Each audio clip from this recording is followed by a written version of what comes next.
shove this in our mouth. You can keep eating. Everybody eats. We're like,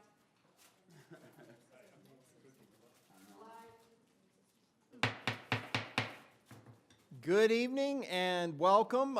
We are going to begin talking about the fiscal year 2024-2025 budget. We just had our audit meeting a few weeks ago and learned a little bit about where we were at the end of the last budget year, starting our current budget year. And as we go through the next weeks and months of preparing the budget, this is a preview of what we're going to look at. So David, the floor is yours. You can take us away. All righty. Well, good evening. You all know the past few weeks have been quite crazy for me, so just bear with me as we try to go through budget process. Mayor, as you led into this, a couple of big things so far. We never stop budgeting. We never stop auditing. We're doing that as a constant cycle all the time, so it's not something you look at and say, ooh, got to do this, ooh, got to do that. It's something that's ongoing. Granted, it's been a little more challenging lately than it has been in the past, but we're going to go over a number of different things tonight.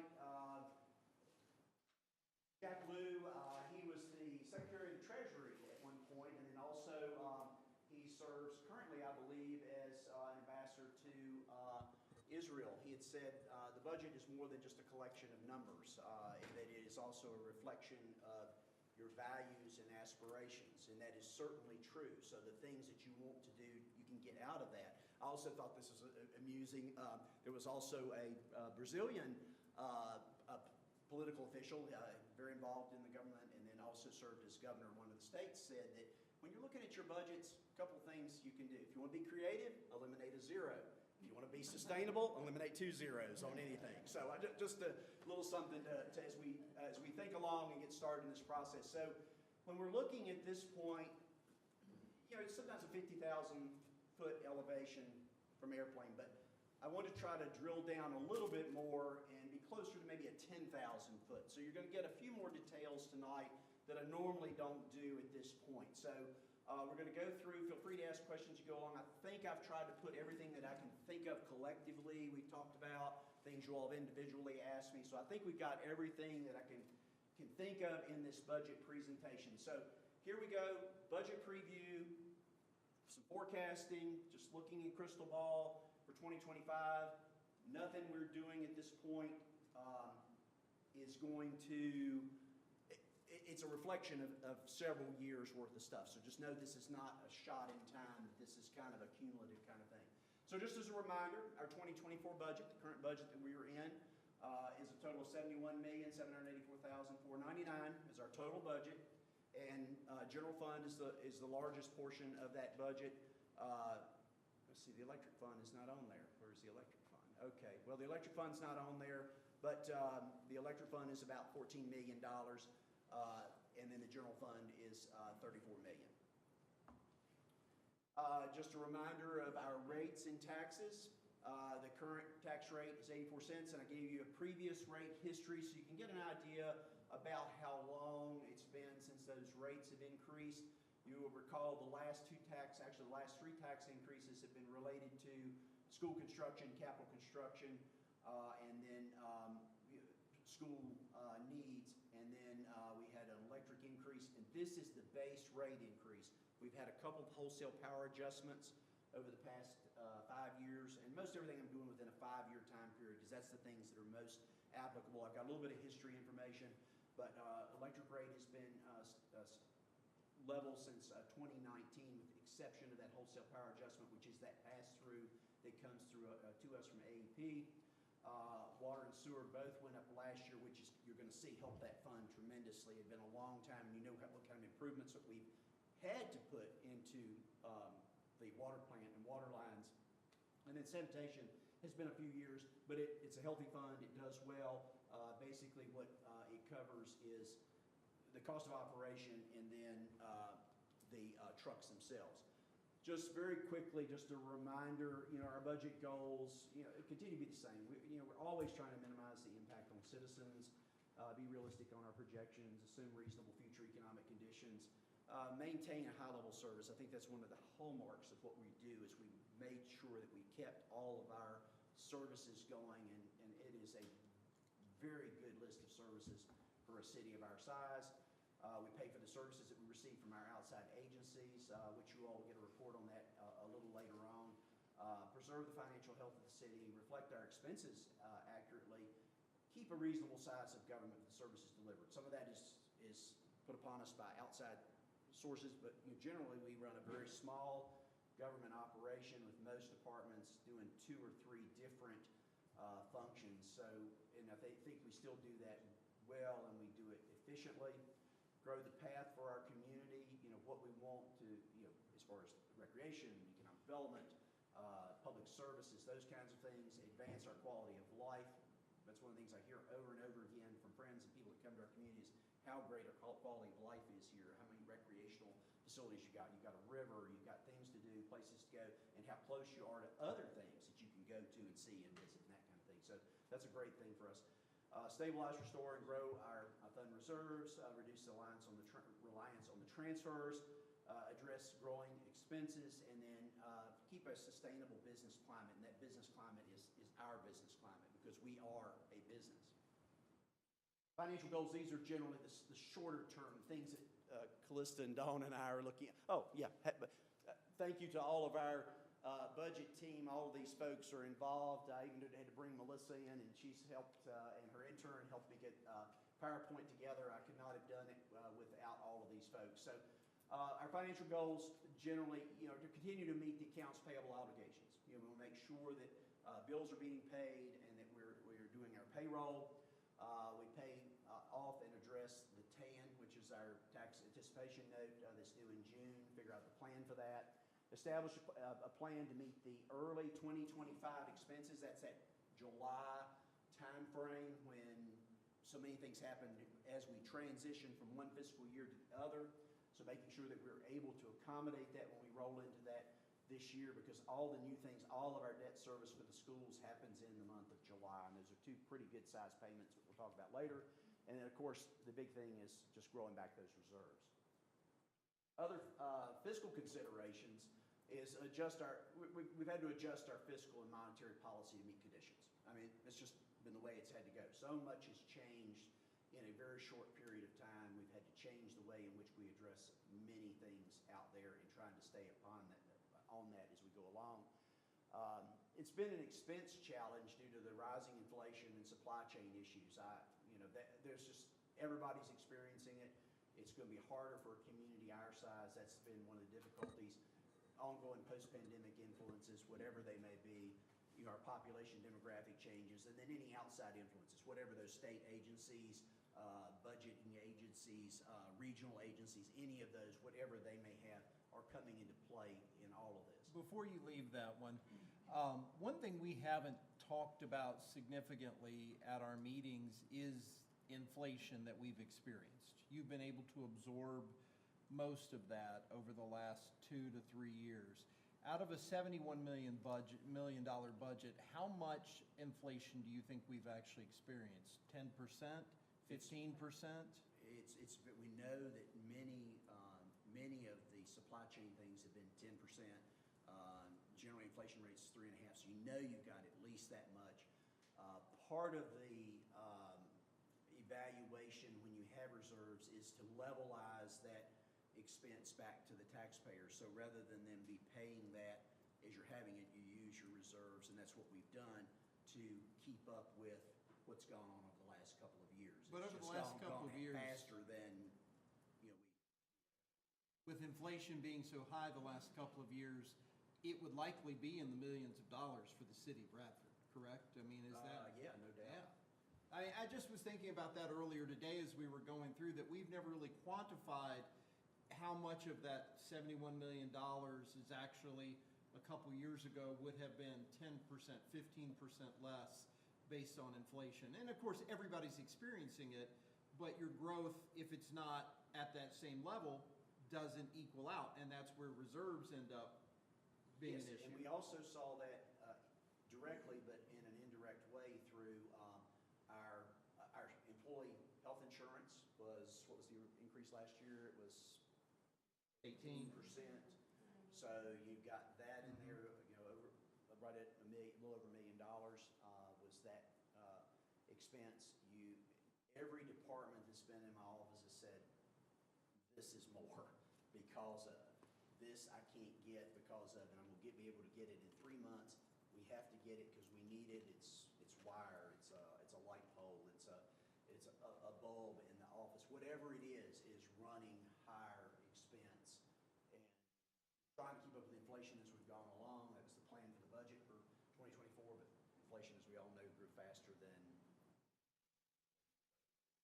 I know you'll address that as we Yeah, go and through. I I'll just cover want some to of bring that as that we go up further because along. I think that's a really important consideration that we've not spent a lot of time talking about. We've held off on some things because of inflation. We've shifted some projects. The pickleball project's a great example of one that was going to cost us twice as much.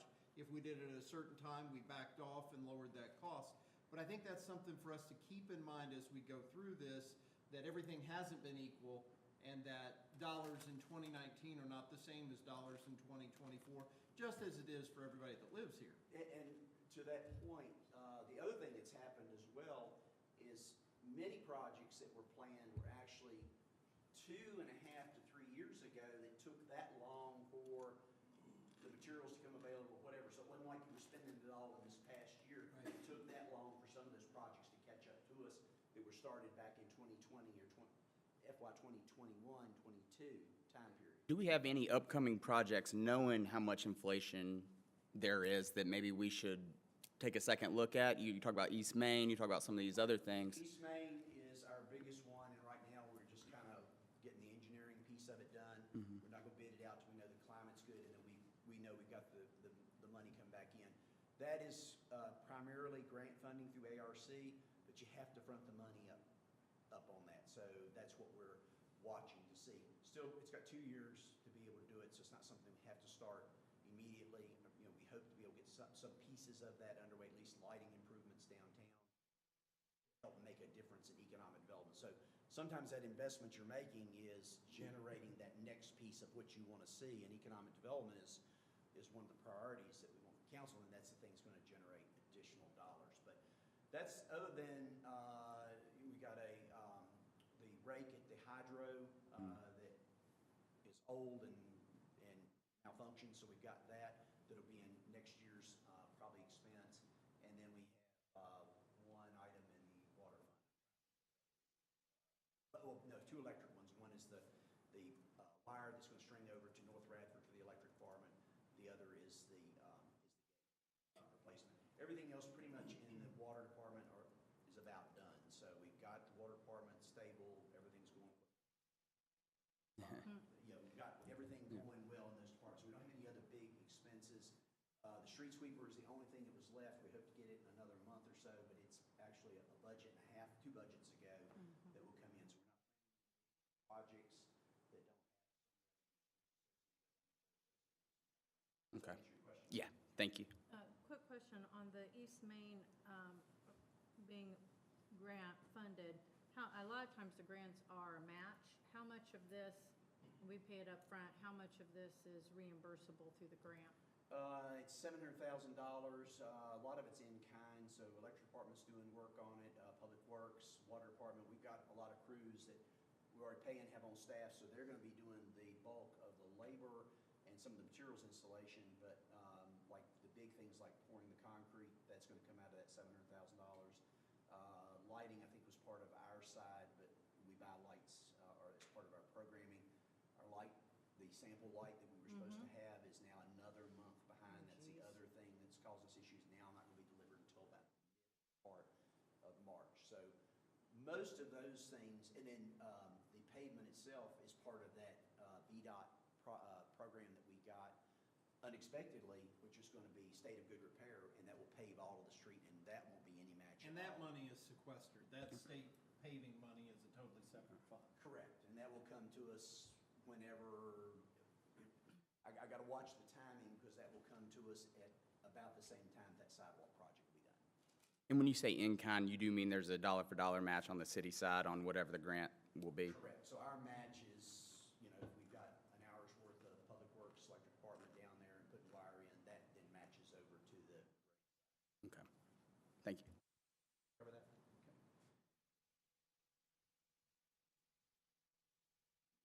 just a reminder, a revenue anticipation note, we got that to help us with cash anticipation. So it meets our cash flow, $4 million, and our interest at, gotta have the goal of retiring the note. And then additional budget considerations. These are kind of start getting into the nitty-gritty of what's in the budget. Looking at our customer base, which you're going to see that throughout this presentation. Rising cost of operations and services, trying to project those out. Whatever outside costs may end up needing to occur. The enrollment at Radford University and how that relates to our overall population. Capital equipment needs, equipment and projects. That's a good thing about all this. We have kept up with capital project needs and capital equipment. So when I started, we were way back. I mean, we had stuff that was 20 years old, and we caught those things up so that we were able to do more work and get some of these things done and rely on a trash truck or on a backhoe or on a steamroller or something like that. So those are things that we acquired, and we got them actually. Now looking back, Better we got them 5, 6, Yeah. 7 years ago. Boy, they were really, really good that we got them then pre-pandemic because we got them much cheaper price than after pandemic. Just everything went crazy. I mean, 18, 19, 20, and 21, we were playing catch-up on a lot of stuff. Yeah. So, Population I mentioned, status of the economy, where we are economically and economic growth, retirement of that debt service. We've got low debt, but we want to get as much of that retired as quickly as we can. It's a great feeling not to have a lot of debt on our books. And then payroll and benefits. And payroll and benefits is one of the bigger items that we have. I'm going to first talk about enterprise funds. So just a reminder, the enterprise funds, the electric fund, water fund, wastewater fund, and sanitation fund. Water, wastewater are together in one fund. Those are self-sustaining. The revenues that come in from those departments are the ones we use for the operational costs as we go along. And how have we been doing on that? Are we pretty level, like with what we're bringing in is, that's the okay. Yep, let's see, which one?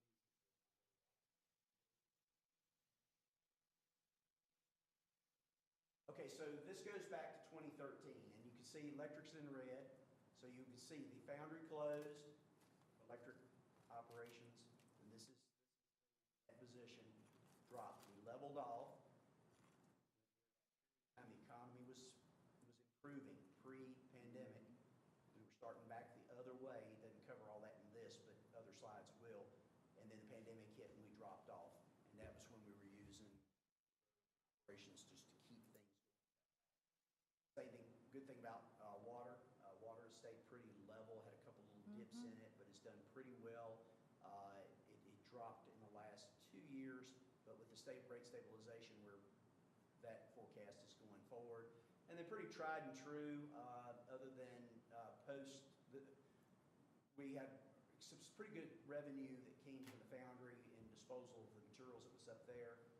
That is also reflective. So all of these, with the exception of water, which kind of stayed its own. And the reason for that is just before 2013, the foundry went to conservation of water. They were doing recycling. So the water, you would have seen that rise, and it would be higher than this blue mark on the far left-hand side. It was up higher than that, but then this is back when the recycling, pre-recycling, and then once recycling occurred, it leveled off. So that's mostly what occurred there. Sanitation dropped off and has been pretty stable, but it's always pretty much the same amount. David, real quick. Back on the last slide, when we look at the enterprise funds and we look at the electric, it is a little concerning how it is continuing to drop. And then, we just left a meeting with RU representatives, and they're hoping to stabilize the student population at this point. And I know power consumption from outside, and then you have cogen that we're factoring in, still trying to get the dynamics of that. So I'm afraid that revenue will get smaller. Now, will we be able to offset those costs, or what are we looking at as for that? Looking forward thinking on the power contract, looking forward on your customer base, looking forward to rate structure and how we compare with other, and we'll get into a little bit of that here just shortly in the next section of slides. All of that's going to change that trajectory where it had been somewhat level. well, and I'll just point out net position, because we'll purchase so much less electricity with that, the net won't be as dramatic.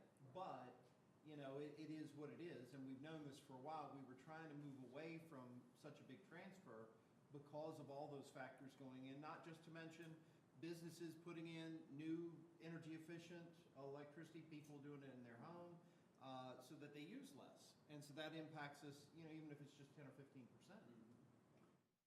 All right, so we're going to start off with the electric fund. And, you know, I'll preface this in saying this is my 16th budget. Every budget's got its unique aspects. Budgeting and finance know how that can be. It's got its very unique pieces to it. More has been at play in recent years. You're always watching your economy, how payments come in, things like that. But we have so many things that got impacted all at one time. It's different now than it was in the past 15, 14 years, I guess. And then also the other piece of that, when you're looking at it, 25 years that I've been doing budgeting stuff for the city, you know, we've really streamlined how we're doing things. We look at things a lot closer. Every peeling is pulled off to make sure that we don't have something that we're causing some other expense. Because whatever you put into your system, whatever you do, is going to have other expenses. So we want to make sure, in the case of water park, we talked a little bit about water park, that we know if our public works guys can put that in and make that go, do it pretty reasonable, and folks can enjoy it, and we get contributions or whatever to make it go, that we're able to sustain that through the cost of water. It's a service that everybody can use, and that it's going to last long term, and that in a couple of years you're not going to be broken down, that kind of thing. So trying to look at everything, that you're not just up and doing a project, that you're looking at what kind of expense that can ultimately have. So let's talk about the electric fund. Just to give you an idea, talking about all the things, you go back to the first, second batch of 3 or 4 slides.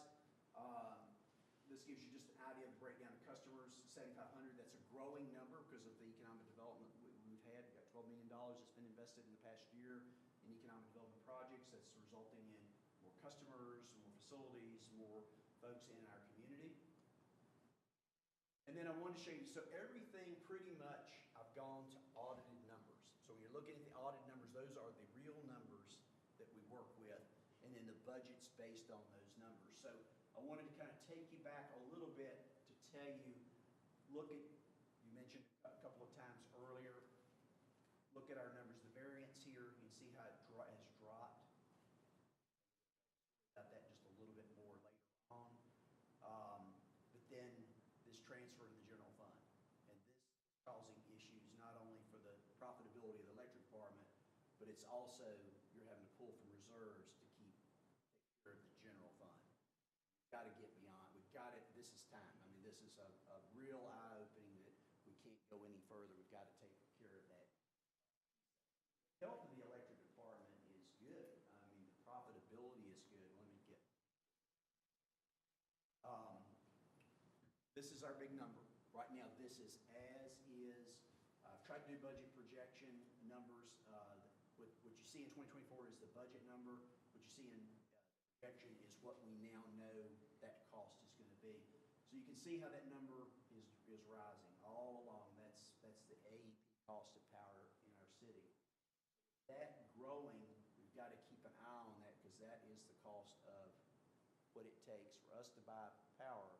Then we have to take the power we're buying, we have to wield it through the city, we have to take care of all the operations, poles, repairs, wires, capital improvements, employees to do all that, power outages, anything you can think of to make sure that we're making profit at the end of the day, enough to build back those reserves for those emergencies, ice storms, derechos, climate change, whatever you want to put in that, into that pot of things that may be something to look at. So just wanted to remind you what this is. We'll be talking about this a little later on, and this is the main thing we're looking at when we're talking about that purchase power contract in the next couple of years that's coming up, because our AEP contract does run out in 2026. So maybe I missed the electricity work session, but why are we budgeting 1.4 million dollars less than the projection? Why are we budgeting much less than, That's in the or maybe current I'm not budget looking we're at in. that. That was the budget for this year, and what we're thinking it's gonna cost as we're going forward is gonna be this 15.8 in the current Okay. contract. Okay, In the current that both of contract. those years were the same. I was just making sure that I understood. Yeah, correct. Okay. Okay, so then this is what we've been kind of talking about. So you can see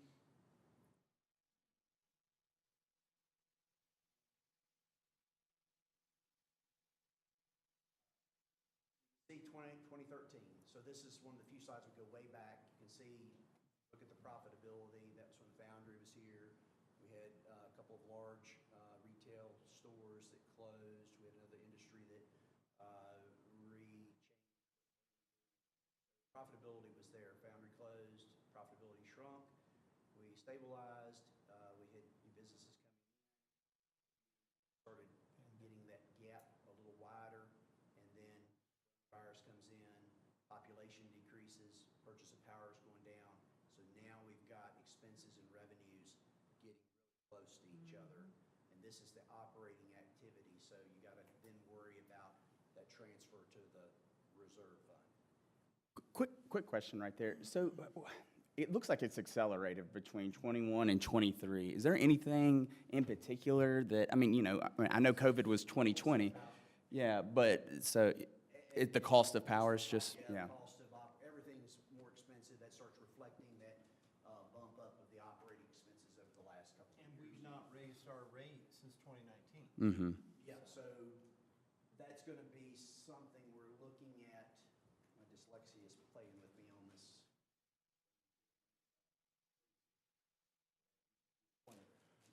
So we've got to get looking expenses. This number may change slightly depending on what happens with power contract, but we've got to get these back in the right direction again.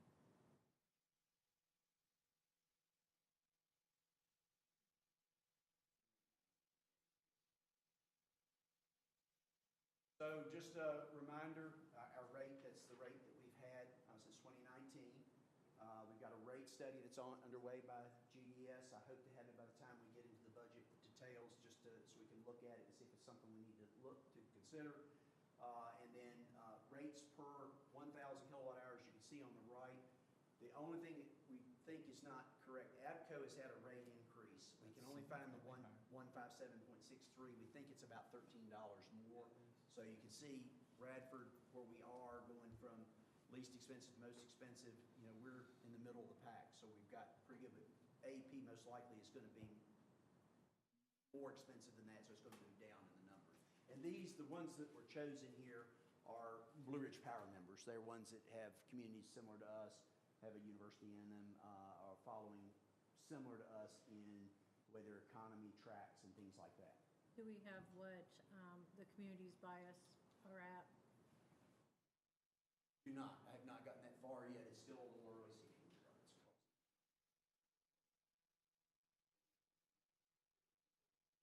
Any questions about just kind of setting the stage, generally summarizing the electric fund, narrowing of the gap between revenues and expenditures, higher cost of power purchases, higher cost of operations. We want to keep the electric department, we're known for our speed, solvent as far as being able to make our own repairs, do our own improvements and all those kinds of things, and then just keeping us up with what's going on in the company. Okay, any questions about electric? All right, water wastewater fund. I wonder if the battery's weak and just when you get closer. Everything's away from the mic. Okay, so our customer base, again, growing customer base, about 4,294 customers. I'll just keep moving forward.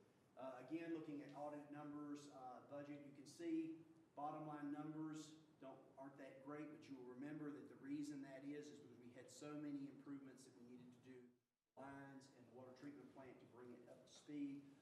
use some of our reserves. It looks like we're gonna have a positive, you know what, I didn't mention that back.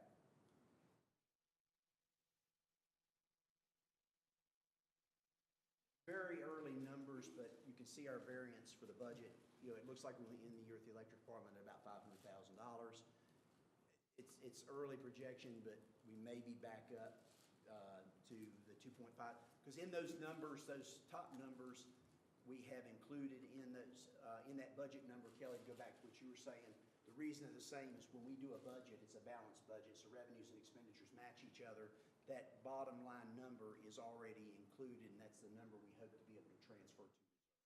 So that 510 is what we hope to transfer, and depending on how revenues, things like that, that projection, I'm not confident in that, so don't go too far on the right side yet. It's still a little early, but I still am pretty confident with that 510 at this point. So you're saying that the variance is, the huge difference between 2022 and 2023 is cost, and that's a big Yes. difference. Yeah, the biggest thing is power costs have gone up, because when you look back, when I give you the slide, you will look back again and see that the cost of power jumped up more than a half.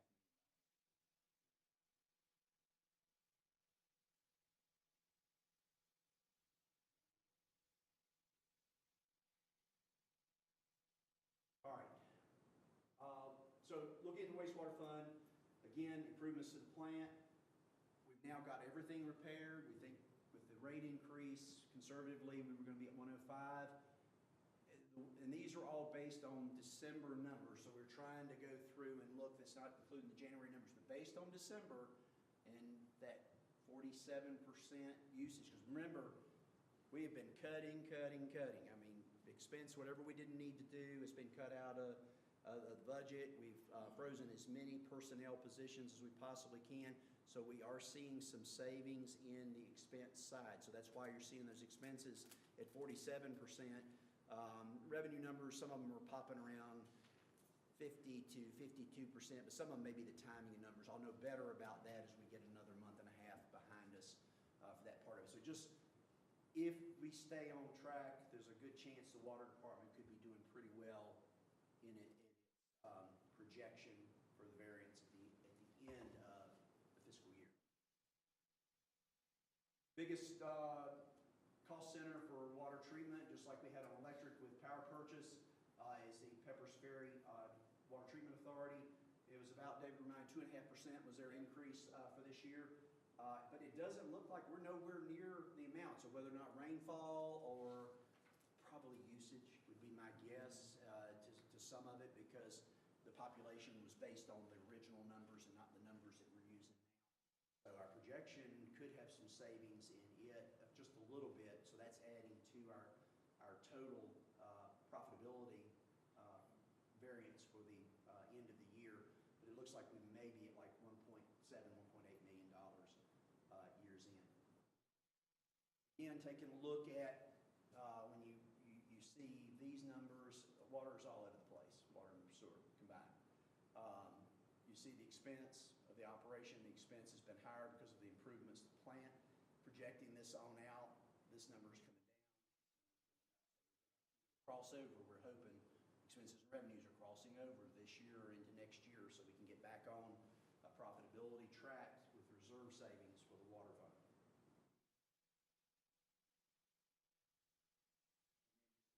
Comparison, you may remember this from the budget. Lowest water and wastewater rates. Not looking to anything significant.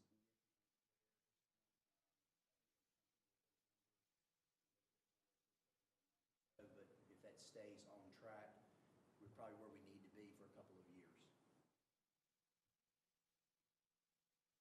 Okay, any questions about water fund? Again, just in summary, following what happens at Peppers Ferry, we have our own guys that put in water lines, sewer lines. They do a great job making repairs. We have our own system within the city of Radford.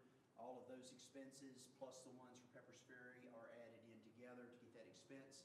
And then the revenue side for both water and sewer is all the customers in the community. Sanitation fund, pretty tried and true, a few more customers, 4,050. That's with the new housing and additional dumpsters that have gone in associated with commercial. Looking at the fund, you can see very, very, very stable. I can always pretty well count on what it is. When you see these slight drops, the bump up and down, if you remember right here, is when we purchased a sanitation truck. We had financed those trucks for a couple of years. We went to paying cash. That's why that's at $56,000.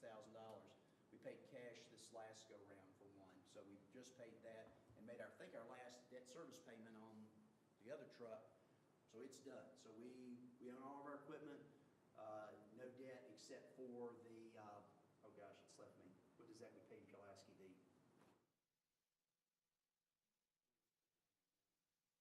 Floyd's Mountain, very good. Floyd's Mountain landfill, that's forever. That's that closeout of landfill, and us and Pulaski were in the same one, so that's the only debt that we have. Decent projection now for 24. Not looking to buy a truck next year, so you should see that probably double in next year, a little bit more than that, so we'll be back to up to around $300,000 in reserves for sanitation. Not looking at any expenses, big expenses on that going forward. Cost center is just near Resource Authority. We get a great deal on what goes there. Again, up and down, it's probably dropped because of less volume that's gone into the landfill because we've had less people in the community. That would be my guess, but it looks like it's on track. And What about some of the recycling? efforts? Recycling's helping, but recycling does cost you. We have, it's a little over $100,000 in recycling costs. That's to operate the center, do the disposal, but you're doing it for that roughly 30% recycling effort. One part of it's state mandated, and the other is just people voluntarily doing it. So it's a cost to recycling, but it's good for the environment. And I would say ultimately it does long-term save the capacity in your landfill. They're looking at cells that are 30 years out for filling those. Any questions about that? That's pretty much it on sanitation. Like I say, we always figure 100,000, I mean, we just know going into it. It's just one of those that's pretty easy. I think water, wastewater is getting easier to predict. Electric's been one that's been a little more challenging because there's so many moving parts, as you all have heard, with solar, wind power, sources of that power, where it's coming from, the wielding of power, the transmission of power, all those things cause it to be a little more complicated. I'm not going to say a whole lot about the special funds, except just to say there are 3 special funds: urban highway maintenance, transit, and internal services. Pretty much we get quarterly about $740,000 in urban highway maintenance money from VDOT, and we've been able to carry some of that over. That's the biggest part of your reserves right now, but that does go towards paving and things like that and keeping the department up, and it will support the East Main Street project ultimately when that gets up and running. And that department runs for about $2 million, 2.1. Transit's about $3 million, depending on whether buses are involved or not. It runs $2.8 to $3.4 million. The operational cost of the transit operator is the main thing with that. Great partnership with DRPT. For $300,000, you're getting a $3 million project. Not too many things you can look back and see that part of it. We pay for it and then we get reimbursed, and the timing of those reimbursements are speeding up and helping us a little bit in our timing of expenses, revenues. And then internal services is what it costs every department for vehicles, insurance, gasoline, all that's charged back to the departments. It runs from $777,000 to just over $1 million, depending on how much equipment that you have fail or how high. Most of the biggest thing is the cost of repairs on equipment. Just the cost of a fan belt or a distributor or something like that is so much more than it used to be, and then fuel driving a lot of that. So let's talk about the general fund area. And it composes public safety, leisure services, administration, school support, constitutional offices, health and welfare agencies, and community development. It's the general operations of the city. It's everything that is not in the enterprise funds and is not in the special funds. And economic development is under this. Yeah, it's in the community development side. So yeah, any questions about anything that you see missing, it falls in under these generally audited categories. Okay, so when you look at the general fund, you can see it's plagued with issues and hardship trying to get through because of timing of state money, availability of state money, cost of operations, cost of services. You can see those started in 2020 with had a couple of good years, but it's generally looks like it's going to be on track. Don't get too hung up on my 24 budget projection at this point. I think the variance is going to still be okay, but we still have one more school payment to catch up on, and that would be added to that number. So it may be slightly different from that, but generally you can look at those other sources of revenue. The reason you see 2 tick marks on the far right-hand side is those are already, we're making that transfer as we're going along, so it's not a year-end thing. So we've been making that transfer to the general fund as we've gone, and that's transfer from the electric fund to the general fund in pieces each month. Would you address 2021, where it's $16 million in other revenue? That's Oh, yeah, glad you mentioned that. The school bonds, it also includes the, during that time, you had a $2 million coronavirus relief, and then you had 2 $4 million coronavirus relief packages, and then everything else is associated with the McCarr project. So the other revenue sources, those include the transfers too from the enterprise funds? Not in those others down here. You take up that number off to get the total. Will Heath fall off?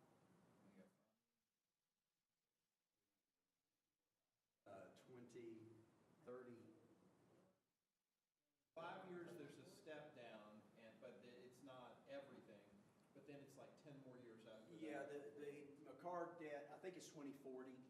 It's a couple years either side of that. But 2040 is the deadline, is the date on it. But what happens is you're getting past that big interest number and you're paying towards principal. So that block of principals will start dropping off pretty fast. I think we're at the cliff on that. I think we're already starting to pay more principal. But 5 years, there's a drop down, if you remember, in that review. It goes like another 8 or 10 years before we get.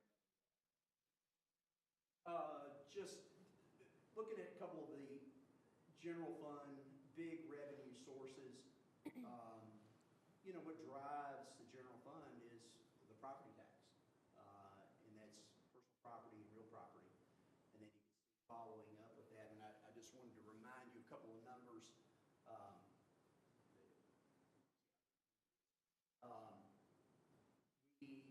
We're valued at $820 million in real estate is the past year's valuation. It's been growing. And you can see, good gracious, look at all our numbers. Our numbers are good. I mean, our revenue numbers show growth in the community. It's getting these expenses and the timing of these revenues and making sure that we've got this transfer taken care of that we've got to get away from. So you can see the revenue sources look pretty good, but we're at $888 million, something like that, in the valuation of property. The new property valuation is $1,260,000,000. So that 42% increase is sizable, and that's driven by the real estate market. It's driven by how short a period of time that houses and property have stayed on the market. Investment property owners have had in their properties, the valuation going up that way. So there are a number of things that are impacting the market. Board of Equalization, start reviewing that at some point. The number's still going to be fairly close. It won't shift much, maybe a few percent. Well, we'll go up and most likely we'll go down. But also adding to this is the investment that we've had by private investment. We've got a lot of private investors that are, we've got, look at the housing market that we've got right now, fastest housing market that we've had in. And I just want to make sure we clarify, I know we're talking about property tax, and that includes auto property tax, correct? Under everything under property tax, that's not just real estate, that's all property. Correct, that's all property Yeah. taxes, yes. So for this year, where we knew we had to jump up in vehicles, we eliminated almost $200,000. That's why the motor vehicle license tax is so much lower, correct? That it was $200,000 before that, and then we cut out that ticket cost, and that's why it went down to $15,000? Had some influence on it. What ticket That was cost. the reason we There did was- that, so we were trying to, because everybody was so upset that their valuations of their vehicles were so high. Rather than cut the rate or cut the valuation, it was about 200,000 was the total, estimated cost of what that was gonna be. It was the decal fee that you had to pay. Yeah. So that was built into there, and that was a way to give a tax relief on that. Yeah, that's right, it's in because 2023, yeah. Was that a one-time thing, or is that a continue? one-time Okay. thing. It was something we had wanted to consider moving forward because that actually impacts people that are struggling the most. It doesn't hit people who have big valuations on vehicles, but it was something that we could do to kind of level that out a little bit where there was an increase, and we didn't raise the rate, but it's one you don't necessarily want to change the rate significantly, not knowing where those property taxes are going to land. I just wanted to bring that up because it's a giant Yeah.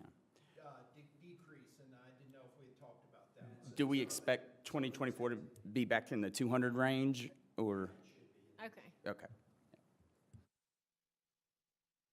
This is just a number of, just taking a look, it's hard to look at it from here, but you can see real estate taxes in blue. This is that personal Spike in property, vehicles. yeah, how much that's jumped up because of the used cars valuation, mobile homes. But again, all of these are, going up in valuations, which matches the previous chart. And then just the cost centers, I ran out of time, didn't get to give you some projections on that, but we're still about in that 10%.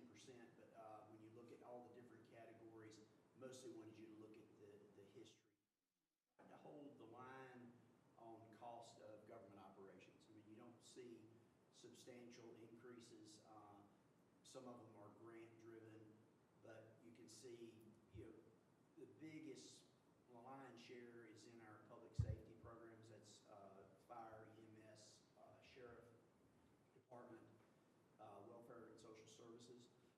Most of those are fixed. The thing that drives that, as Jesse will tell you, is, CPMT, what you have in foster care, what you may have in CSA. Services. One family, one individual can shake you $1 million. So I Just think like I that. mentioned we had one person, 1,000 a month. So that has stopped, by the And way, if that you has went- been resolved. I was gonna say, if you went back even 2 more years on that, I wanna say that number was only about 1 million. That's jumped up significantly, the health and welfare number, because that jumped significantly during the pandemic and. In all 5-year those time, yes, places. it has. You can see where it went from 3.8 to now 4.1. But if you go back prehistory to that, and I don't know, Jesse, when you were on the board, if you were looking more at a 2 point, It was like a million 8, 9, something, I $3 think. million It wasn't- number. It wasn't 3 million, I know that. And then just taking a look at school operations to just give you an idea of what part of that is in the general fund in our total $24 million budget. Just the operational support, the debt service, which are those two big numbers that we pay in July for that total of $7.8 million. Capital that we pay, which is contractual agreement that we have, and they take that capital money and put it into building improvement or a redesign. Just looking, several of you asked me, how do we compare on taxes? You can see Bradford's at the top, and then just comparing Christiansburg, both the town and the county added together. That is this current year's rate, so I don't know what they all are doing. They've already started asking me as well. That is for the current year. So as you know, and the $1,264,000,000 valuation is rolled back. The tax rate is rolled back, so you have a zero-sum gain. So you have to be tax neutral, revenue neutral. So that amount rolls back from the current 84 cents back to somewhere in the 63 number to bring in the same revenue now, and then you take that rate, you advertise you're going back, and you take that rate, and then you add to it, and we advertise public hearing to add anything additional to it.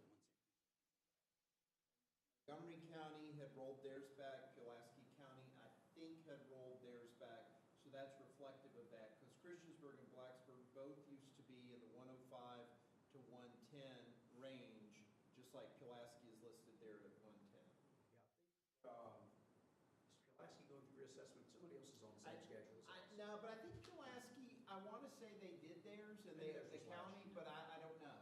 I'm not sure. I know Montgomery County rolled theirs back because theirs had been in the 84 to 86 cent range, and they rolled theirs back to 70. And then just general debt, I mentioned at the beginning, our debt limit's 89 million. Our debt total is 29 million. Or $60 million if you wanted to. But obviously you won't, but that just shows you what our limit credit is.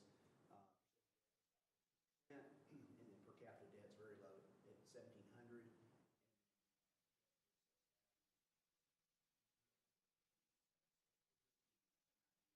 Predominantly, other than a couple of, this is the general balance, so that's other than the schools.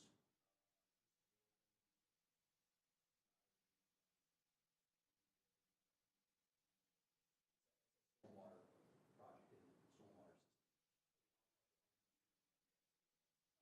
Is that debt to assess value based on the old valuation, the new 1.02 billion or whatever that is? No, this is based on. That's based on yeah, no, 840 yeah, no, million. this is So all. that all- debt to assess value Yeah. is actually much lower. These are audited numbers, so I tried to stick with audit as much as I possibly could, because those are the numbers you're gonna start seeing as we go into budget.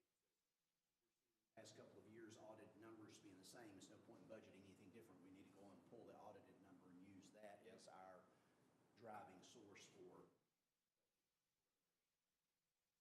Transfers on there, this is just a slide just to help me remember that, those transfers from the general fund. We've had some other transfers. When you look at the audit, you'll see some minor ones, but generally the transfer is the one from electric fund over to the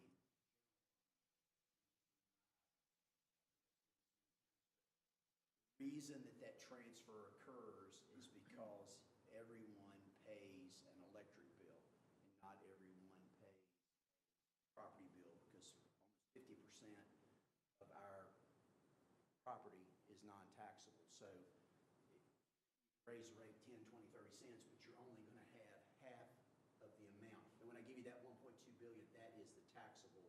There's another almost same amount of property, church property, any kind of organization. So anything that comes off taxes, that's why we worry about anything coming off taxes, how it's going to impact that fund rate. All right, so let's talk a little bit about reserves. These are just flash numbers, so don't get them too far in your brain, because I want to make sure that I've got them right. But our audited numbers are the ones to the left. The projections, you see we've got some numbers coming up. If these hold out, like I said, this one right here may have about a $490,000 based on the school. Urban highway maintenance is the largest part of it, but you can see stagnant, water fund. I write it down a little bit, but that's only being conservative. I think it's going to be higher in the end.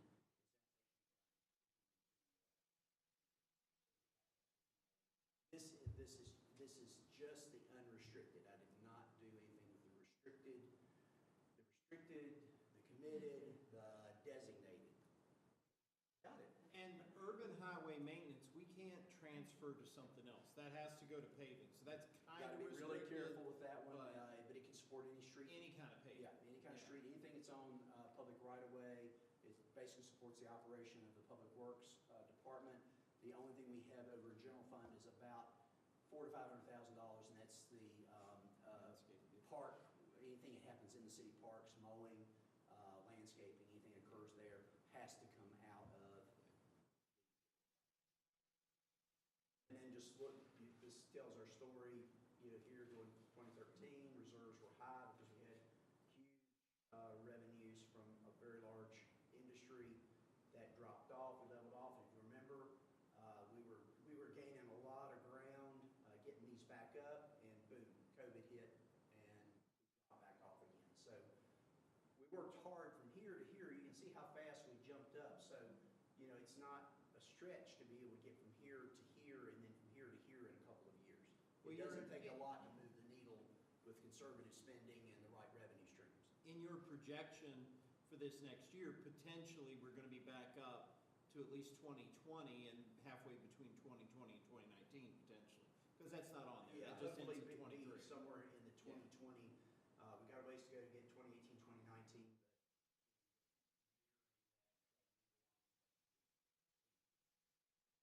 And then these are just the reserve targets. What you have to take out, the 10, 20, 20, 10, 20, 20, and 15% numbers, you take out of this, and I don't know if I've gotten everything out of it or not, but you take it out, payment in lieu, you take out your depreciation, you take out capital, so the numbers are gonna be a little less than that. I was doing just a fast swag just to give you an idea of where we back on the right number with sanitation pretty quickly. Depending on what we do with rates and what happens with the power, it does not take a whole lot to be able to get that number dollars pretty easily. Always, I mean, it's always been a challenge. It's just the nature. So much of our revenue goes to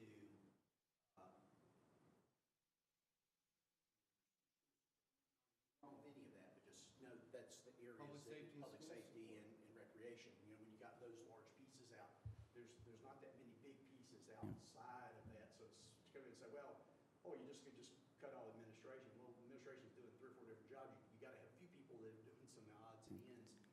Those numbers aren't big enough. You've got to come back in and look at large scale cuts in.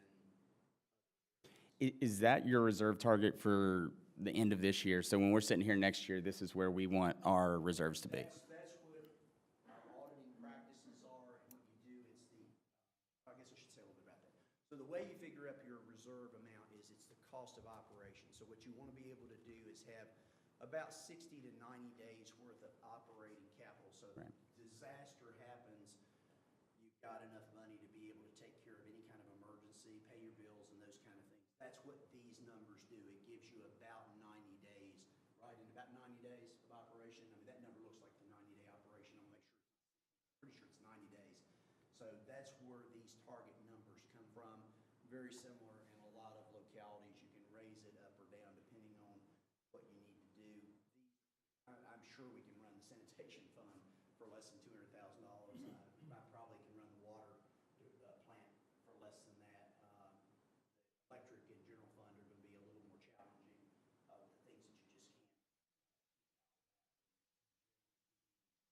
Probably an emergency that you would have. If we were to stay the status quo and not raise taxes or do massive cuts, would we be able to hit that as is? No? Yeah.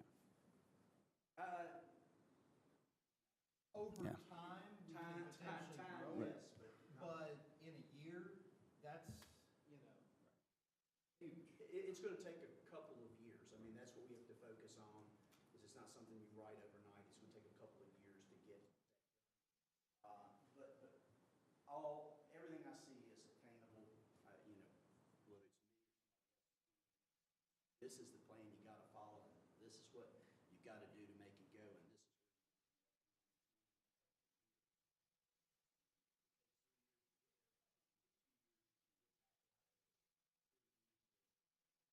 Very no pandemics or ice storms, things like that. No, that's, you never know.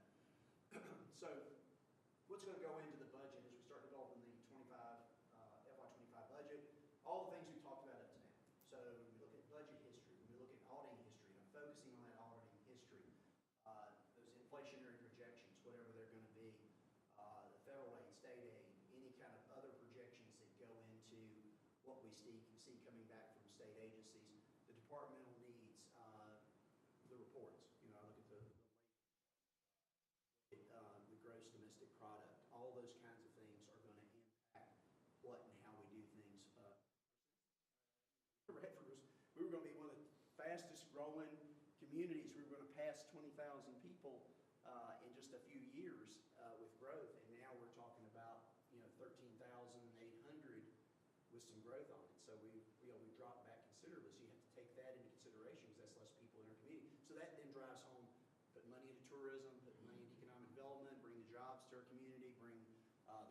to our community, so people are shopping here.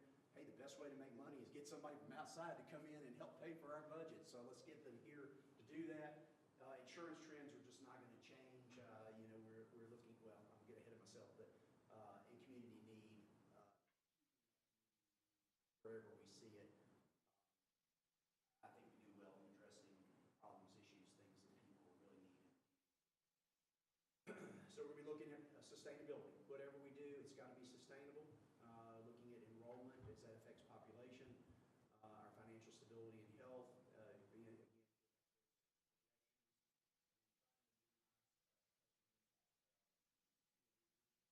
not a lot for our customers, and hopefully they're satisfied with services and services that support our overall population. Less reliant on the enterprise funds to support the general fund. We've got to do it. We've got to stop the transfer from the electric health of the electric fund, and we've got to get the general fund. It's going to have some transfer. I'm thinking if we realistically get to about a $2 million number instead of a $3.5 to $4 million number in the transfer, the health of the electric department is good, and then the health of the general fund, we're able to not have to do so much. Tax rate, cost reductions to the general fund are also going to support that. I just hadn't figured out how you get into many more cuts. I had a meeting with staff and talk about cuts and said, well, how many more pencils, paper, things? But it's not a lot of, when you start looking at your budget line items, office supplies, travel, there's just not that many things there. It is all in personnel, all in operational costs. Looking at our economic growth, again, dollars in investment this past year, projects that will definitely top that over the upcoming year. Exciting ones we'll be able to tell you all about. And then the health of those enterprise funds.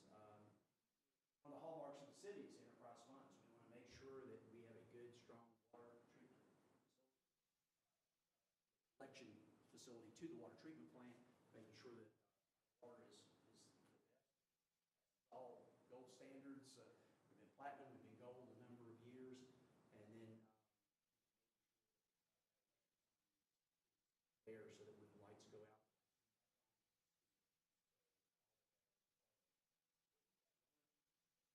so I just want to give you just a few notes that are going to be getting in. These are some things that we know. Agency requests are up about 5.25%. That doesn't necessarily mean that's what we're funding, but I'm just giving you what I see so far. I talked about that 1.2 and the 9.8 is the taxable and non-taxable real estate, 42% overall increase. The inflation rate is 3.4%, and that's the average. I mean, there's stuff that's been 10%, 12%.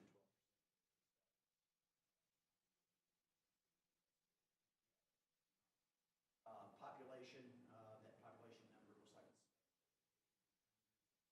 and then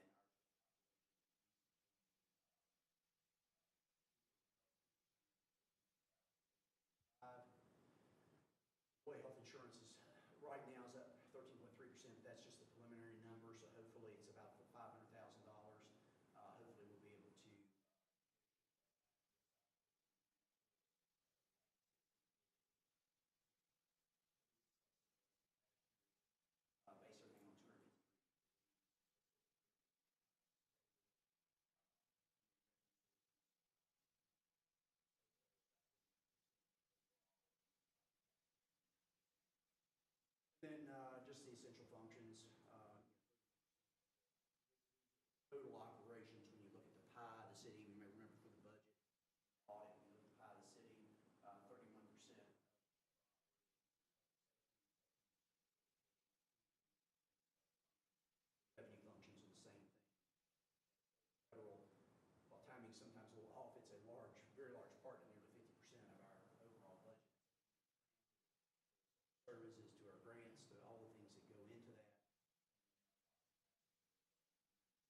your preview for FY '25 and a kind of overview of the last 4 years, and seems like dog years to me, because I'm totally worn out. So please ask me any questions that you may have. Just know that I think I read somewhere where health statistics say that the brain processes 70,000 thoughts a day. 60,000 of those thoughts for me are finances. I wake up at night worried about it, go to sleep worried about it. It's just, it is not something, and people say, no, yeah, how do you not just leave it?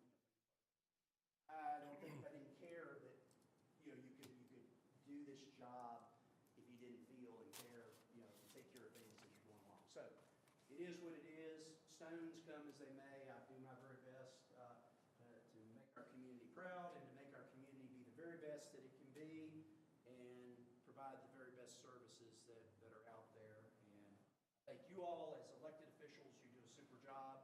I would not be in your shoes for a minute. Harder than an appointed person.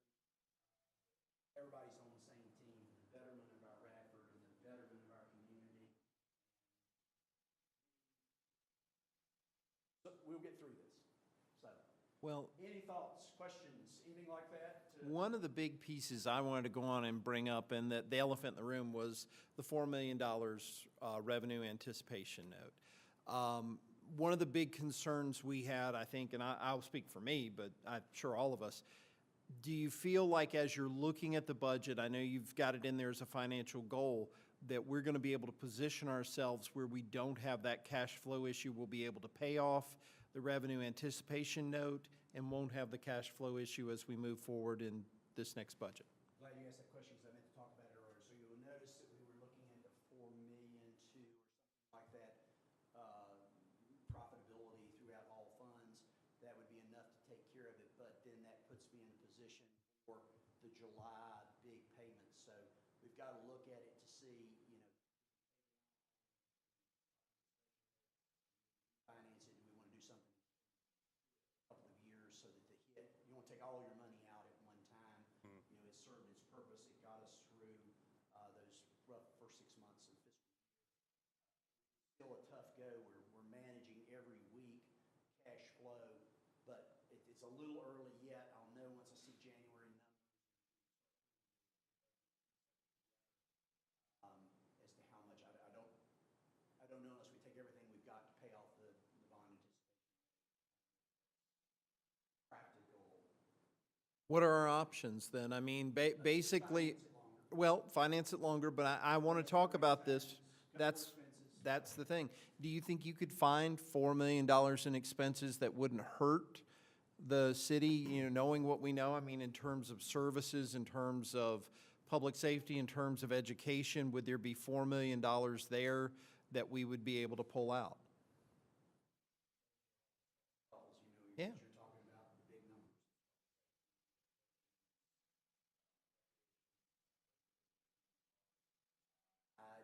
In quick looking, got to break it down to $71 million. And that's down from, we were at $74 million a couple of years ago. Budget is, we've been constantly, but let's see where all this, we kicked on all those budget cuts happen in the fall. So we're seeing those start to take root.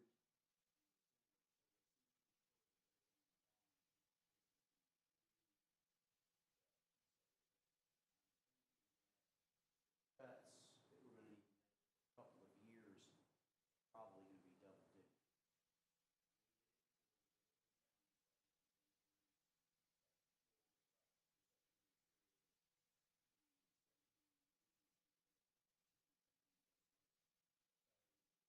What does that look like, though?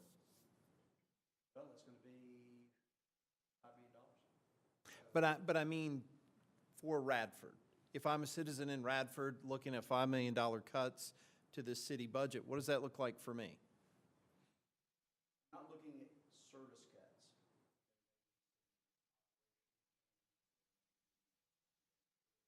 I know, but I want to get to this conversation because it really is a couple of things. We're either really cutting back on our expenses and we have to know exactly what we're looking at there, or we got to find more revenue in short order. I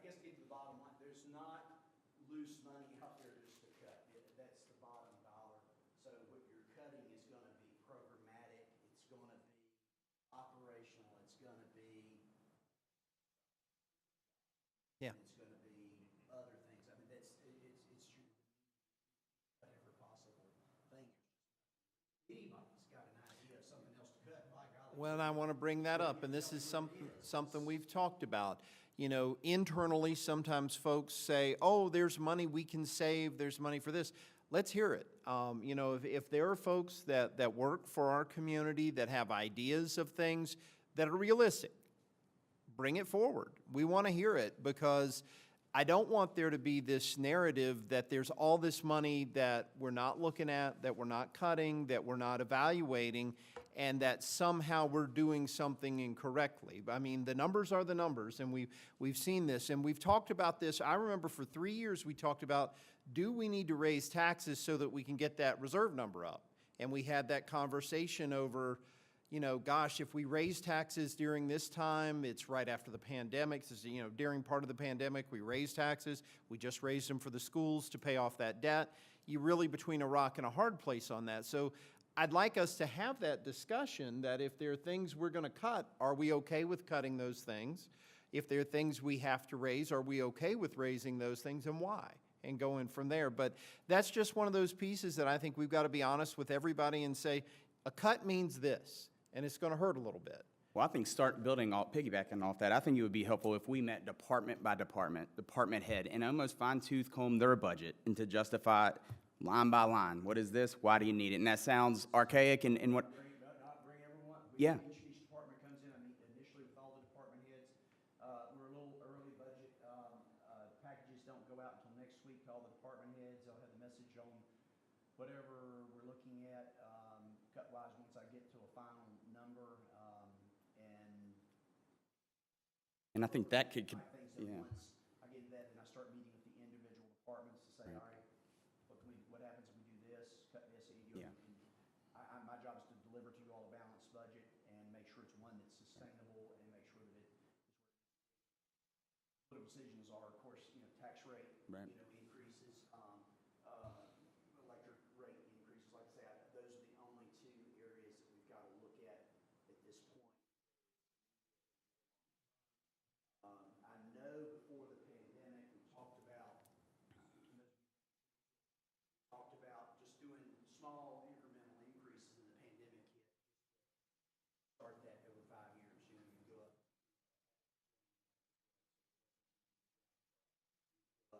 Two, Mm-hmm. talked about non-school driven, that it supports all the other things going forward. I'm proud of our departments. They apply and get every grant.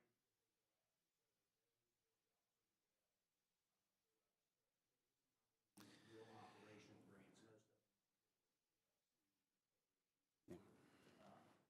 Equipment, some enforcement program of some kind, that kind of thing. But we're still getting, a lot of jobs done. Code enforcement's been able to get rid of properties, and we've had a lot of success there. We see the economy growing. But in the end, whether it's me or somebody else telling you this story, Bradford's 9.63 square miles, and we are limited on what we can do. So we count on those revenue contracts that we have, cooperative agreements with both Blue Big and development out Rock Road and the interstate. Got to take advantage of every single property that we've got in the city limits and make sure that it's got, a house on it. It's not sitting lighted or vacant.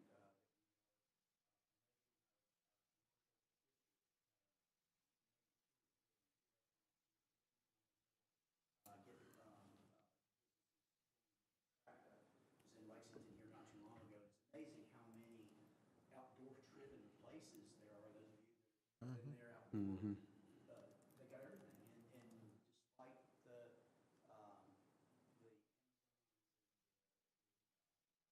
companies that sell out of catalogs, they still jacket, go across the street and have it done. Those are the things that we want to see, because not only generates shopping in the community, it brings people in. And also outside of that, it is looking at how you invested. And just during all this time, just remember there's some expenses there that were cognizant investments. You needed to buy the DCI property Right. to create jobs, create that private investment. Those are the kinds of things that you want. So, driver is driving, we gotta drive the train just as hard as we can to see all the kinds of things. But we've also gotta make sure that we're keeping up with a certain extent, because sources. Well, I was gonna ask you, I know what was helpful, I know we had to look at hotels and like the cigarette tax before, and what was really helpful is we had a good comparison of what the communities around us are doing, not just like size, because I think all of us want to be a bargain for our area as much as possible, but there are some areas where we really are a bargain, and people want to see improvements, and unfortunately, there is a cost to that. So, would it be possible for you to get those numbers, what are the communities around us, We should have as many of those as we can going through budget. Yeah, just, I think that was really helpful for me, just to see what everyone Your around restaurant us. tax, your personal property tax is staying the same, has been the same. None of those may change, but how we look. I think that's important too, the last year that it had been increased, because when you're looking at something that was increased 5 years ago, the cost to do business over 5 years has increased. Even if you didn't have the COVID jump, there's still an incremental increase. My other question was, are we sitting on any land That was, yep, good that, question. that we can liquidate? And We've looked at a couple of parcels that hopefully will go that way.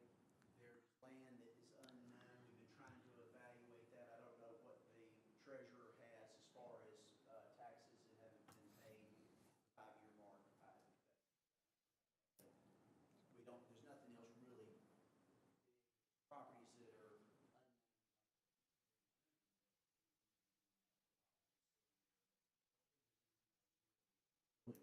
What about on Rock Road in Wadsworth? That little, Well, there's I a thought it was that- corner. yeah, We that have one corner. corner.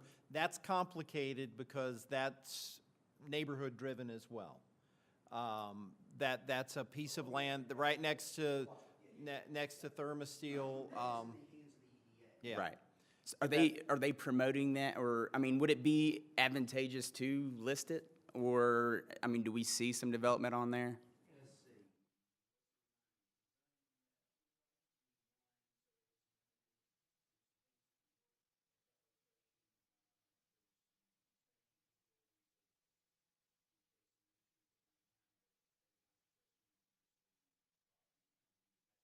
mostly was held on. Some of that growth. Originally, that was looking at the police department, right? Is that what the, For animal control, and it was just control, we looked at police department, just too much activity. We met with some of the property owners out there at the time to see what might be the best thing. Yeah.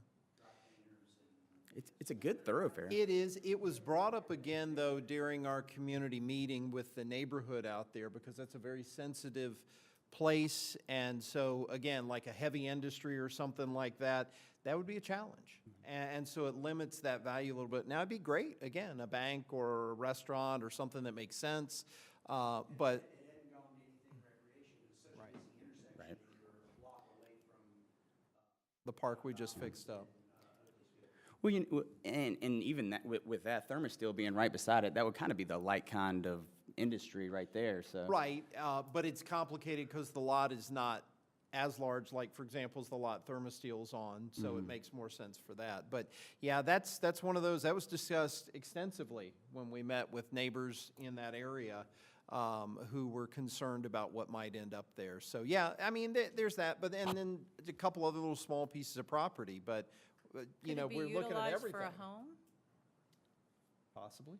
Not I mean, it's with it being B1, we'd have to rezoned, yeah. rezone it. Yeah, because, they built right along there as far as they could. I mean, that might be something, Yeah. And it's been discussed in planning commission a couple times, that that area, looking at some mixed usage and things like that, to kind of spur development's one of the areas. We do have some additional, we have some good scattered residential projects. Pretty much your open land area, larger lots are along the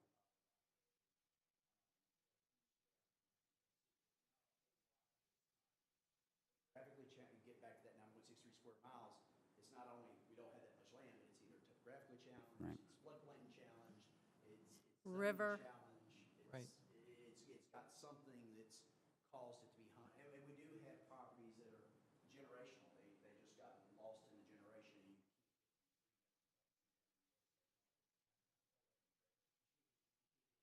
Trust or whatever is.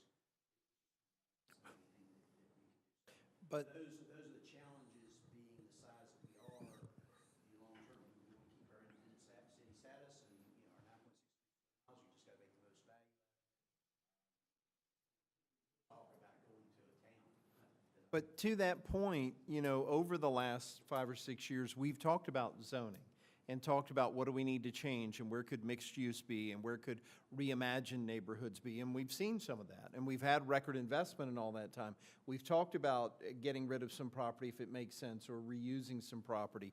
So, I think we're looking at all of those pieces. And the good news is, even though our population has decreased, obviously that's been driven a lot by the student decline at Radford University, we've had a lot of families move in. We've had scores of new homes and new people moving here, so that part's been good. It's just, again, trying to balance that expense and the revenue piece coming in and still investing so that the things we have are there. I can see almost $500,000 of money we would have in our reserves right now if we hadn't done the West Radford Commerce Park. That's $250,000 right there. A couple $100,000 for additional projects that we've done that have made a difference in the city. And that's part of the challenge with this. How much do you hold back and not spend, and then not sow the seeds for that future growth? And, that's one piece looking out, I think, that's going to be so hard for us, is how much do we pull back right now that could limit some other possible growth? So that's going to be a real balance for us to think about as we're looking at what we've got and where we go. And of course, the same thing on the revenue side. I don't think we want to shoot revenue through the roof, and then that causes us to pull back as well. But In the end, all the things y'all are talking about is going to be, it's that getting that balance. Yeah. Where we're going to be, making sure that we're meeting that, talked about that funny remark earlier, but you got to be sustainable. You've got to be able, and the thing about sustainability, you can't be so low that you can't make investments. If we need to extend a water line or sewer line, we've talked about some projects that if that happens, that opens up that whole area for then development. But you got to be able to do that with your rates and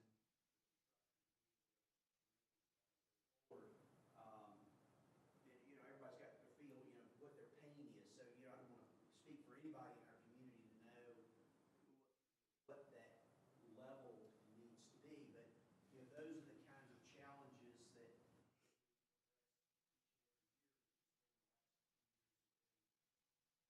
extra challenging. things happen at one time. It's just, We- it is what it is. Anything population could decrease.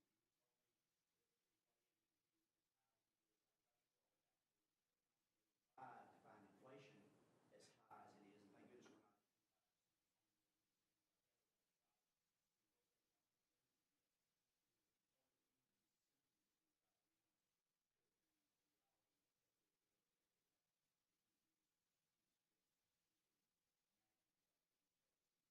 All of them lined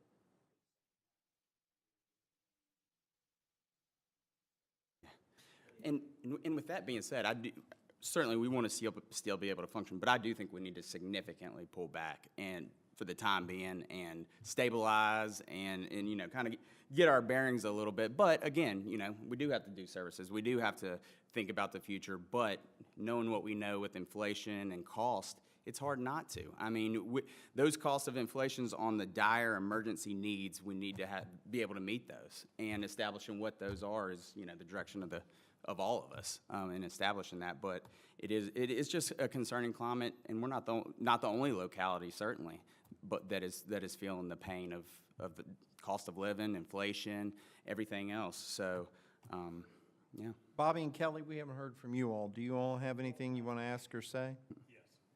Yeah, I'm just curious, we've got extra revenue coming down the pike. For example, Lovely Mount. And my question is there anything that we can do to expedite those projects that are coming? If we could expedite some of the projects that are coming, and that would help tremendously. You know, I know everybody looks at the bottom line, and everybody's looking at cutting. It's just like running a business. But when your top line increases, filters down to everything. And I'm just saying, if there's anything that we can put out there to expedite, you know, the projects that are going on, that will be going on, and the quicker we do that, that's where our investment is. I mean, that's revenue waiting to come our way. And if we can move it forward, you know, I'm just saying, let's do that. Well, and I would agree on that note. Yeah. Every door to help our developers to forward, in the case of Lovely Mount, I think a number of things were going on when that happened, and I don't know how else to help it. I would And just use interest that. rates are a good example. That's one of those pieces that's hard. I'm just using it for an example, you know, but anything that we can, you know, normally when you sweeten the pot, people are more enticed to, you know, get moving faster, and you know, I'm just putting that out there. Well, I think you have to be careful too, because we're kind of talking about, you know, being very cautious right now, and so what you're talking about is incentives, which cost money. And so, you know, that's kind of the balance. How much are we going to invest for a potential, you know, gain? And do we have it right now to even put it out, to create that incentive? And what kind of risk does that pose right now where we're sitting?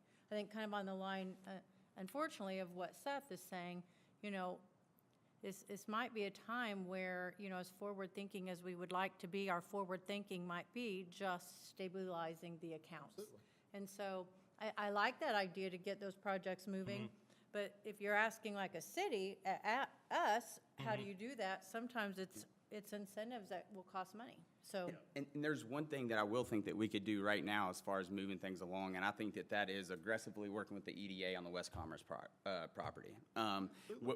Setting up a meeting with them next week about that, and I would like to get a plan where they can present it to Jason Ballard, the governor, whoever, for the IRF funds, these things, because the sooner that dirt's turned up and development comes, is the sooner we can start getting some of the things that you're saying and growing the pot. So, I mean, I would be in support of us aggressively attacking that. And I know we're dotting the I's and crossing the T's on that, and I know you've been working hard on it. But we could still probably preliminary be working with them on potential, yeah.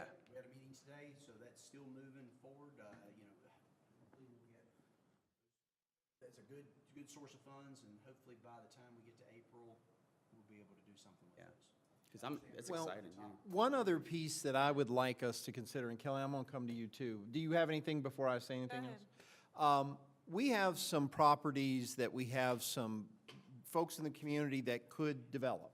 I think meeting with some of our local developers to talk about where are they, what do they need, what do we need to be doing, not so much just a general incentive to move some of those things along, but for example, where Food City is. You know, our hope by now would be to have multiple things out there.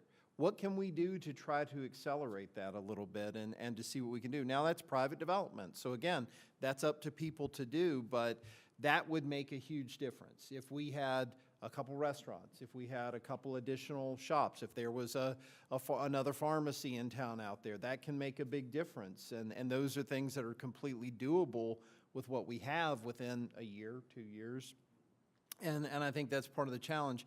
But I do think one of the big challenges we've got to look at, and Jesse, you brought this up, we have to look at where we are compared to everybody else. Not that I want to pay a dime more in taxes, nobody does. But I think we have to look at where we are compared to everybody else if we offer comparable services. If we're not going to offer the services, then that's something else entirely. But if we're going to be able to maintain that level of service and maintain our level of community, it doesn't make sense that we would be 20, 30, 40 cents less expensive for the same type of property here. Certainly a discount is good as much as we can. But, and this is the third rail, is when you talk about taxes, right? Because everybody hates that. But I think as a community, we have to have that discussion.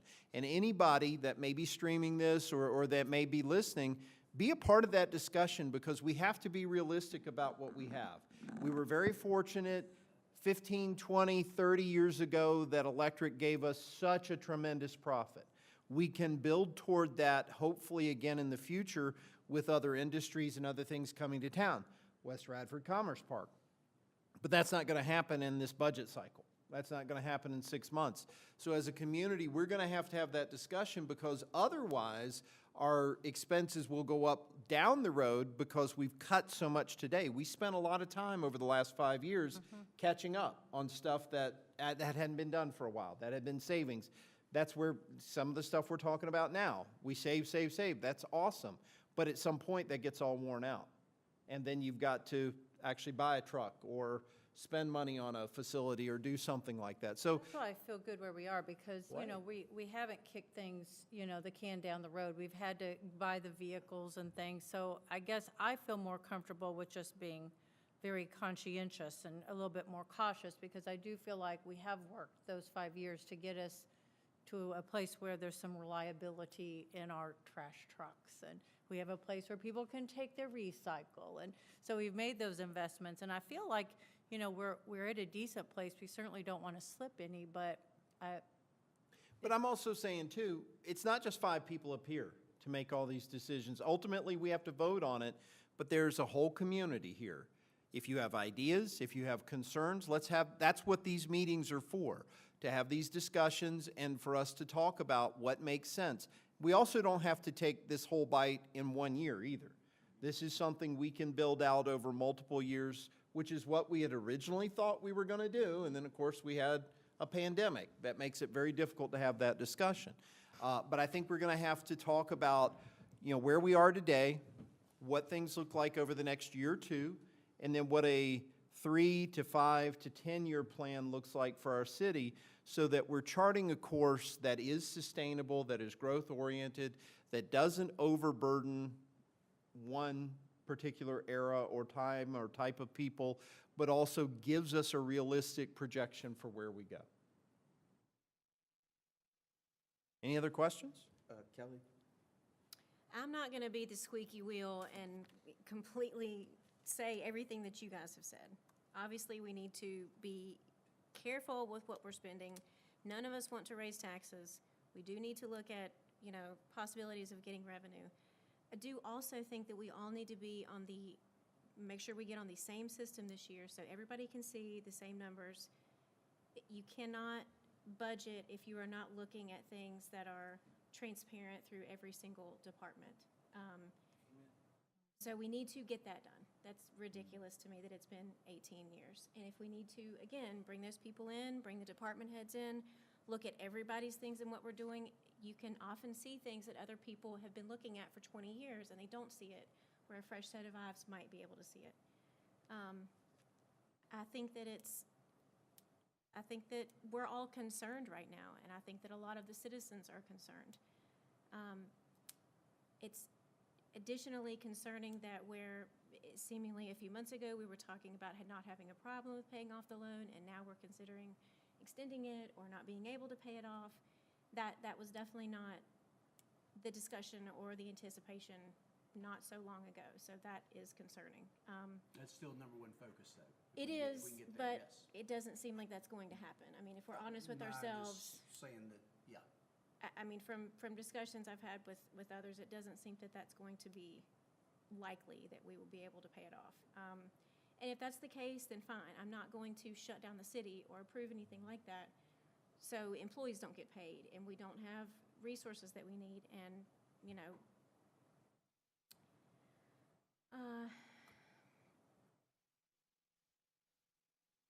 things that the community needs to survive, I guess. I would never stop that just to not take on another loan like some think we should do.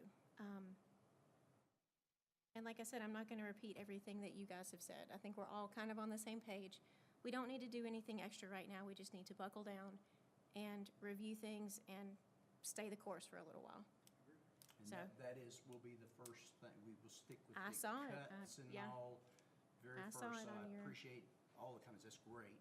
So that's what we'll focus in on, and as you all think about things that, after this presentation, if you think about something that, I'll get you the slideshow and you kind of look at it and see PowerPoint and see, if you see something else that you've got ideas on, let me know, because like you say, you could look at something so long, but there may be some other things that are there. So, we're gonna cut as much as we can in with, and then look at what revenue streams that we can drive it. And when I say the question mark about, one of the things about what drives some of the tax anticipation note will depend a lot on that $1.2 billion, in real estate. I mean, you can drive a lot of money in that you can, we don't, that would push up the June collections a whole lot with that amount of money, depending on where we end up going with changes or anything in real estate. Just if the taxes stay the same, you're still gonna be bringing in more money anyway. I do think it's helpful if we can get that side-by-side comparison of our communities around us, so then we know what people around us, what our comparables are gonna be. Yeah, the Weldon Center does put a publication out, we should be able to get that for you pretty easily. I've just been waiting to see what the other communities are doing budget-wise. 'Cause Right. It is, everybody's in the same process and they're asking us. Yeah, but it's always interesting this time, because they're asking us, so what are you gonna do? And we're like, well, what are you gonna do? What's your plan? So this is where that goes back and forth a little bit. Well, and, it's been a hard time for a lot of folks. When we talk about this inflation, families have experienced that. I mean, we go to the grocery store, it's hard. So I have no desire to see us raise things. And I do think that's something we're going to have to talk about, what we raise and when it's raised, if we get to that point, because some things impact some families faster. And that's something we have to think about. Our hope had been to grow, Bobby, to your point, moving things forward would be great. Everything's glacial sometimes. It takes much longer than you expect, but our hope had been to grow the pie to where we didn't have to increase any burden on anybody. And that's still the hope, but I think that's something we're gonna really have to look at. And I'll just, toss this out there again. I think it's helpful when there's more than just 5 people having the discussion and talking through this. This can't happen in a vacuum or a void. And these council meetings and work sessions and everything else are designed for us to come together as a community and say, this is where we are, this is where we need to be, this is where we want to go. And that helps. I do think you're probably looking at a budget probably in the 68 million. Give you an idea of what those cuts are gonna ultimately look like, going from 71 down to 60. Rough go. It seems like $4 million is always our number. It seems like that's the one that keeps coming, change in budget. And I've gone back just to make you feel comfortable. I mean, I've gone back and recalculated both school debts. The Bell Heath debt was always 3 cents short. That was before my time, but short of being enough. So it was always some general fund money that was going to support that. Debt on McCarg is spot on. We're pretty Yeah. much what we increase the Planned rate that. Yeah. at is the amount it takes to do the debt service. Sure to be right. So I've gone back through and tried to recalculate every possible thing to be sure revenue streams are where they're supposed to be, not miscalculate. Just all the stuff that's gone along. Well, with the one costs. piece that I know, and again, we don't want to overburden anybody, but I noticed that in some of the reports we received, collections are down a couple $100,000 in some areas compared to previous years. I think us getting more answers on that and trying to figure that piece out will help us. We've had a really good rate of, 98%, but this last year we were around 96%, and I don't know if that'll ultimately correct itself. But again, every little thing like that makes a big difference. There's, a couple $100,000, find a couple $100,000 somewhere else, that puts us in a better position to be able to move forward, so. To your point, and to build off that, where are we on delinquent taxes? Is that a significant figure that? You know, we asked for those numbers from the treasurer, and we had the number, and it was 500,000, something along that line. It wasn't millions, and this was debt that was 5 years old. But again, that's up to the treasurer's office to get the collection done. Is that something that we, I mean, The do we, 5-year write-off was implemented. I don't know what it is currently. okay. So what happens if somebody doesn't pay their taxes for X amount of time? Do we get to repossess the property? Should be house, foreclosed on. Whatever, I mean, Course of 5 years, then it goes through.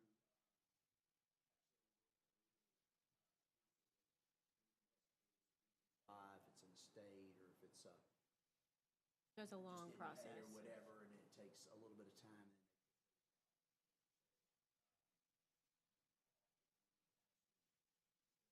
It's a product of the treasurer's office, so I'm not sure.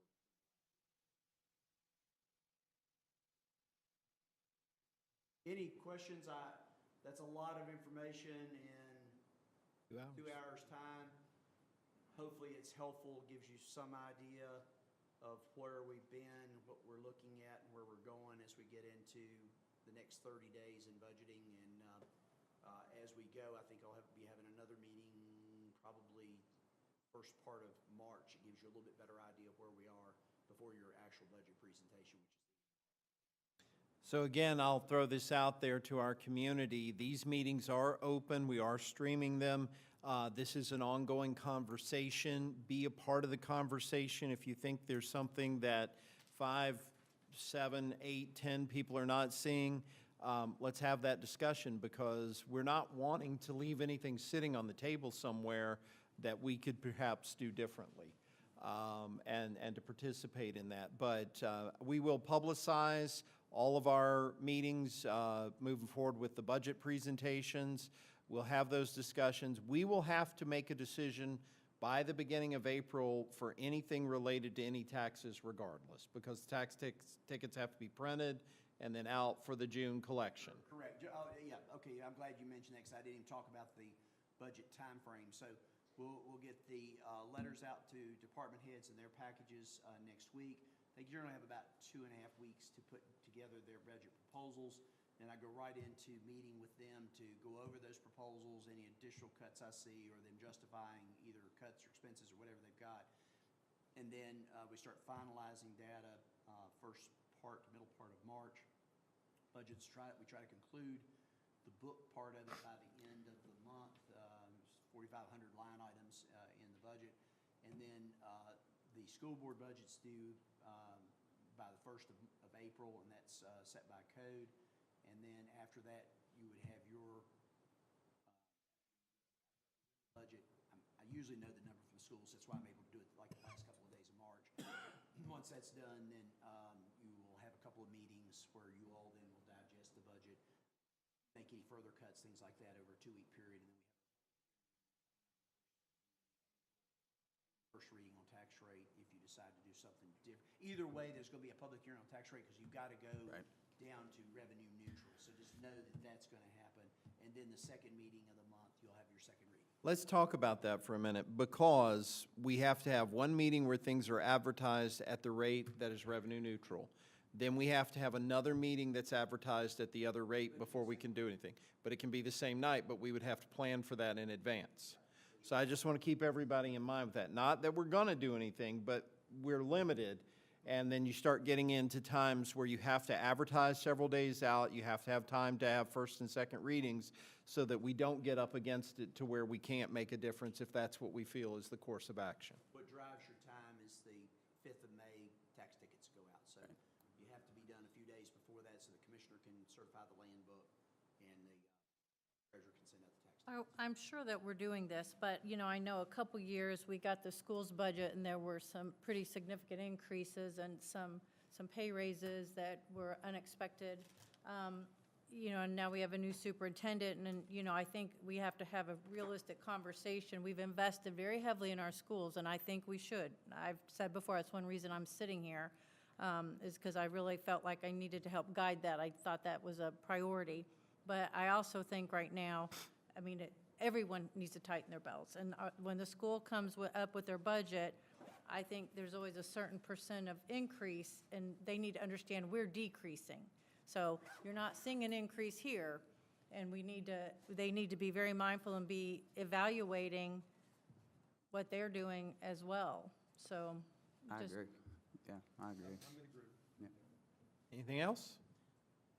I won't belabor the point. I just think it's important for the people that reach out to us to let them know that we are working on a plan. You know, that Absolutely. we acknowledge this is a situation, and it is what it is. And we're working up with a palpable plan where we can sit here next year and show you changes we've implemented, things we want to be. Everyone's taking it serious. Everyone's looking at it. Everyone's working together. We're working on a plan. So, I think that is important.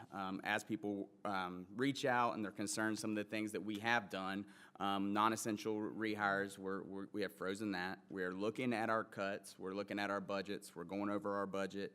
And then, ultimately, after we do that, we'll have to look at where our revenues are and where they need to be and make a decision. And that's just kind of where we're at. And so it's just important for them to know that we are working on that and we do have a plan, and we want to have tangible goals that when we set out and we're at this place next year, we can show hopefully we're in a better place.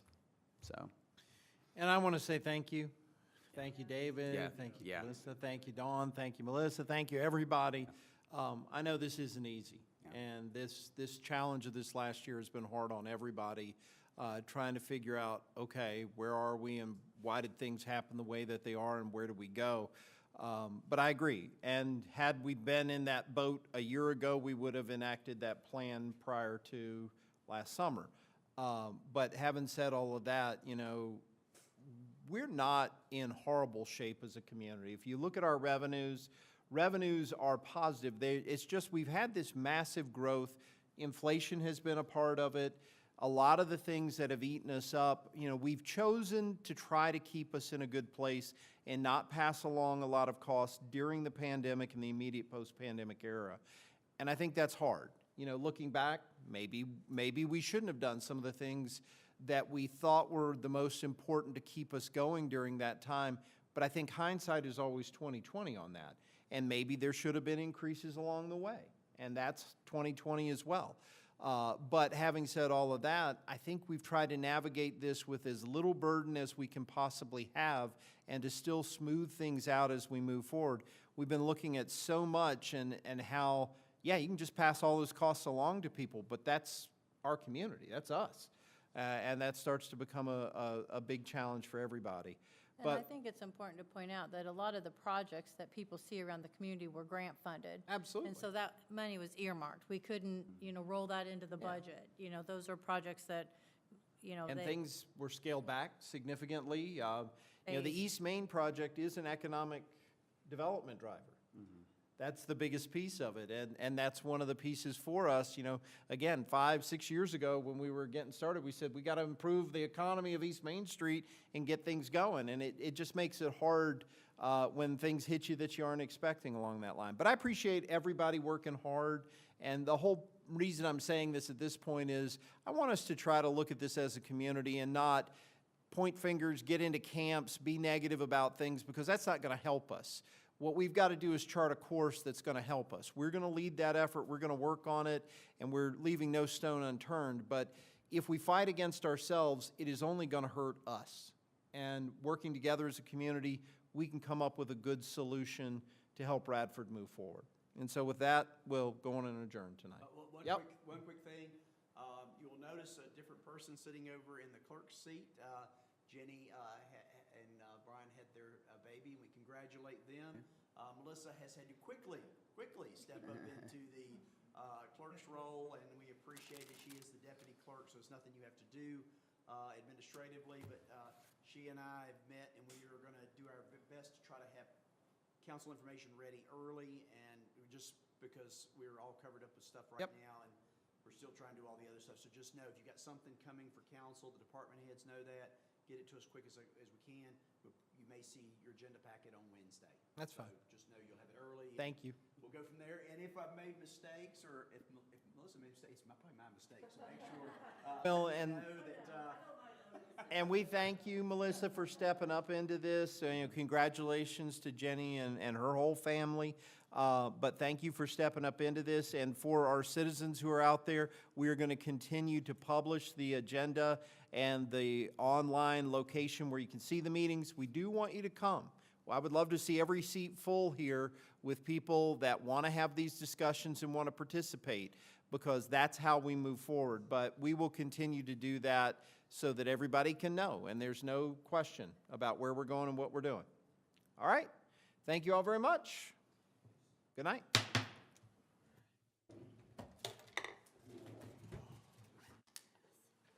please let me